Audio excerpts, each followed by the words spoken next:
Salut! Je vous retrouve avec ma mine affreuse et ma repousse de frange pour vous parler d'un truc.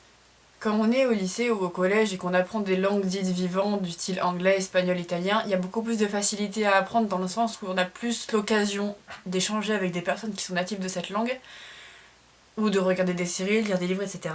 Par contre, quand on fait des langues dites mortes, donc des langues anciennes, latin, grec, etc., on se retrouve un peu bloqué parce qu'on peut pas échanger avec des natives à moins de les déterrer. Et niveau bouquins et séries, on est quand même très limité. À part les exercices qu'on peut avoir en cours, ça devient compliqué d'apprendre. Utiliser d'autres moyens d'apprentissage que ceux qui sont donnés en cours. Du coup, je me suis dit que je pourrais vous faire une vidéo pour vous expliquer quelques techniques pour avoir des meilleures notes en latin et en grec ancien, et pour apprendre tout simplement plus facilement ces langues-là. Des techniques qui sont pas forcément données en cours. Donc si tu me connais pas, je m'appelle Canel, je suis étudiante en lettres classiques et anciennement étudiante en STD2A, donc art appliqué au lycée. J'ai eu mon bac STD2A et je me suis dirigée vers une licence de lettres classiques, maintenant je suis en deuxième année. Et dans cette licence, à part toutes les matières qu'on a qui touchent à la littérature et aux mondes anciens, je fais du latin et du grec. Si jamais ma licence t'intéresse ou que tu veux en savoir plus, je t'invite à aller voir la vidéo que j'ai faite il y a pas longtemps. Je mettrai le lien dans la barre d'infos. Personnellement, j'ai commencé à faire du grec ancien au collège quand j'étais en 3ème. Au début, je voulais pas faire de latin parce que je trouvais que cette langue m'intéressait pas trop. Je me disais c'est un peu pour les gens qui ont des bonnes notes. Puis, quand on était en 4ème, il y a la classe de 3ème qui est venue nous faire une intervention pour nous montrer ce qu'ils faisaient en cours, nous faire des petits challenges, des quiz, etc. avec un exposé. Et quand j'ai entendu que ça pouvait apporter 10 points de plus au brevet, je me suis dit hop là, c'est noté, je prends. Et à la base, je le faisais vraiment juste pour le brevet, puis je me suis rendu compte au fil de l'année qu'on avait une prof qui était déjà de base incroyable et géniale, et que c'était un cours qui était super intéressant et qui m'intéressait beaucoup plus que le latin. Cette année-là, mon année de 3ème, je me suis dit que j'allais bosser à fond sur ce cours-là, ce que j'ai fait, et j'ai réussi à avoir 20 de moyenne en grec ancien toute l'année. Parce que ma principale motivation c'était avoir mon brevet avec mention pour rentrer en art appliqué, ce qui a échoué puisque je suis rentrée en première. Donc j'ai loupé l'entrée en seconde. Quand j'étais en 3ème, on faisait surtout de la culture, on travaillait sur la culture grecque moderne et ancienne, l'espace grec. On faisait beaucoup d'histoire et de mythologie, et très peu de langues. On avait appris des mots de grec ancien, mais on avait surtout appris des mots du grec moderne parce qu'on avait un voyage prévu à Athènes qu'on a fait. Et c'était quand même pas mal de savoir dire les bases, du style bonjour, je voudrais, machin, merci, etc. Et maintenant je suis à la fac, on fait du grec et du latin, on a 3 heures par semaine de grec, 3 heures par semaine de latin, en plus des autres matières qu'on a, du style linguistique, littérature, machin. Apprendre le grec et le latin à la fac, ça demande beaucoup de travail, comme je pense au lycée, même si j'en ai pas fait au lycée parce que je ne pouvais pas, et mon emploi du temps, on n'avait pas le droit de prendre des options. On a un rythme de travail qui est quand même assez conséquent, avec beaucoup de devoirs à faire, des exercices, de l'apprentissage. Il faut quand même avoir une bonne organisation et savoir quoi faire. À part demander aux autres et demander aux profs, il n'y a pas beaucoup d'options qui s'offrent à toi, surtout si t'es en langues anciennes. Donc le but de cette vidéo, c'est vous montrer quelques techniques que j'ai pour s'améliorer en latin et en grec et rattraper le temps perdu. Déjà, quand tu commences le latin et le grec, tu vas avoir un ordre d'apprentissage, c'est-à-dire que d'abord tu vas commencer par les déclinaisons, en général. Ensuite, tu vas voir quelques temps. Quand on a commencé le latin l'année dernière, on voyait que la 3ème personne du singulier et du pluriel. Et c'est au 2ème semestre qu'on a vu Et c'est au 2ème semestre qu'on a vu toutes les personnes. Ensuite, on va voir ce qui est relatif à l'ablatif absolu, si tu vois de quoi je parle, la proposition infinitive, les pronoms relatifs, démonstratifs, comparatifs, superlatifs, etc. Comme on va à un rythme assez rapide, personnellement, j'ai pas toujours le temps de m'arrêter pour bien comprendre quelque chose, et par exemple, pour l'ablatif absolu, il m'a fallu 1 an avant de le comprendre. Les techniques que je vais vous présenter, elles valent surtout pour le lycée et la fac, parce que pour le collège, je sais pas trop ce qu'on faisait, vu que c'était surtout de la mythologie et de l'histoire. Après, ça peut éventuellement vous aider si vous avez envie de continuer le latin et le grec ancien au lycée, et après pendant vos études supérieures. Mais je pense que ce que je vais vous proposer, c'est un peu trop avancé par rapport au collège, et un peu trop compliqué aussi. Déjà pour commencer, c'est bien d'avoir une grammaire. C'est-à-dire qu'une grammaire, ça va être en général un gros bouquin qui va vous expliquer toute la langue. Il y a beaucoup de gens qui s'appuient sur les grammaires quand ils font pas d'études pour apprendre la langue par eux-mêmes, par exemple. Donc ça doit exister dans toutes les langues. Pour la grammaire grecque, on m'a prêté celle-ci parce que j'ai pas encore réussi à la trouver. C'est la grammaire de Joël Bertrand, elle coûte 37€, c'est un budget, je sais. C'est pour ça que je vous conseille d'aller sur Vinted pour ce genre de truc. Voir le bon coin. Une grammaire qui est très très précise et qui explique tout. Même parfois un peu trop. Mais si on comprend pas quelque chose et qu'on veut une explication différente de celle du prof et de celle des camarades de classe, on peut la trouver là-dedans. Pour la grammaire latine, j'ai celle-ci, que j'ai achetée sur Vinted, que j'ai payé une dizaine d'euros, donc c'est le prix de base. Elle est pas ultra complète, mais elles m'aident quand même pour certains trucs. Et l'avantage avec ce genre de choses, c'est que si t'es en avance sur le cours, tu peux avancer par toi-même aussi et voir d'autres choses. Ensuite, il y a des outils qui peuvent t'aider pour ce qui est la version et le thème, par exemple des dictionnaires.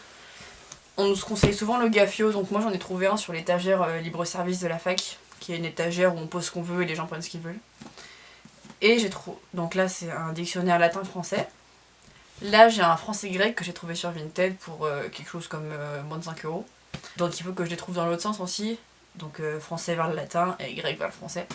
Pour ce qui est du grec, j'ai acheté un petit livre de vocabulaire grec de base de Simon Bill. Donc c'est celui-là. C'est tout classé par déclinaison, verbe thématique, les petits mots grammaticaux, genre tous les petits mots qu'on va retrouver du style adverbe, particule. Donc si on a envie d'apprendre du vocabulaire en plus de celui que les profs nous donnent, ça peut être toujours pratique. Nous, en cours de grec ancien, on s'appuie sur un livre qui s'appelle L'Hermaïon, qui est de Jules Vernès. Ou Verne, je ne sais pas. Je mettrai toutes les références dans la barre d'infos. Qui est assez bien parce qu'on avance par étapes.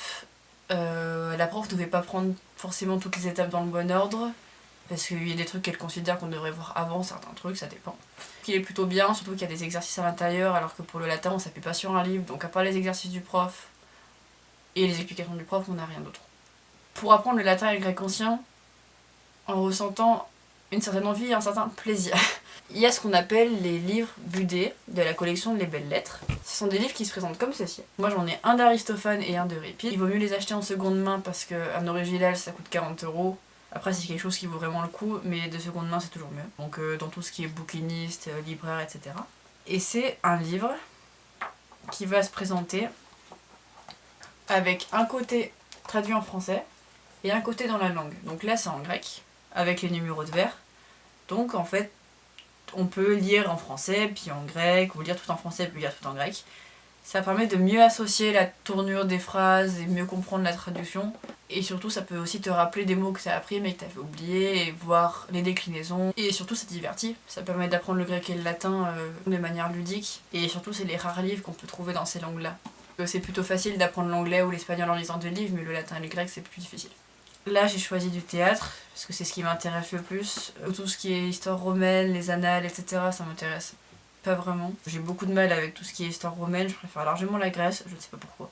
Après les livres, niveau révision, comment ça se passe? Personnellement, ça fait depuis la 3e que j'utilise une technique de révision pour tout ce qui est vocabulaire ou les trucs que je dois apprendre vraiment par cœur et assez vite. C'est comme ça que j'ai eu mon brevet et mon bac.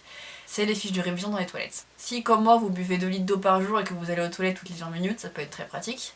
C'est-à-dire faire des fiches de révision format A5, Bristol, avec les mots, la traduction. Et dès que tu passes aux toilettes, au lieu d'être scotché à ton téléphone, tu lis du grec et du latin. Ça marche très bien. Et ça déconcentre beaucoup les parents aussi parce qu'ils comprennent rien du tout. Il vaut mieux pratiquer tous les jours, faire peut-être une petite phrase de latin ou de grec, que ce soit de la version ou du thème, ou apprendre du vocabulaire, faire des quiz. Même moi, j'arrive pas à m'y tenir parce que j'ai beaucoup de travail et j'ai pas vraiment que ça à faire.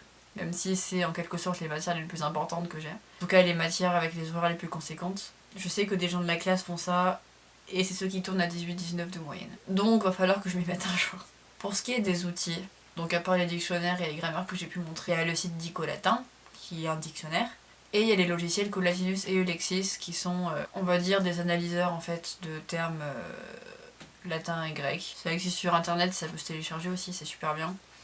Si on ne trouve pas la déclinaison d'un mot ou la traduction, etc., ça fait que du latin vers le français ou du grec vers le français, ça fait pas l'inverse. Mais c'est déjà bien. C'est tout pour cette petite vidéo express. Je sais que je parle trop vite, mais il faut que j'apprenne à travailler sur ça parce que j'ai déjà réussi à améliorer à peu près la façon dont je m'exprime. J'ai déjà réussi à améliorer à peu près la façon dont je m'exprime devant ma caméra. Mais j'ai quelques problèmes d'élocution et d'anxiété. Du coup, faut que je travaille sur ça. J'ai pas l'habitude de faire des oraux de base, ça me met pas du tout à l'aise. Désolée pour mon débit de parole assez rapide, je vais essayer de travailler dessus. Je pense que c'est tout, donc je te souhaite une très bonne soirée, une très bonne journée, une très bonne nuit et courage pour les cours. Si jamais vous avez des questions, n'hésitez pas à me les poser dans les commentaires ou à m'envoyer des messages sur Twitter ou sur Instagram, je réponds à tout. Et bien sûr, sur TikTok, je fais des petites vidéos sur la mode, des petites blagues un peu pourries sur les études de lettres classiques, beaucoup de dessins et beaucoup de créations textiles. Voilà, bisous!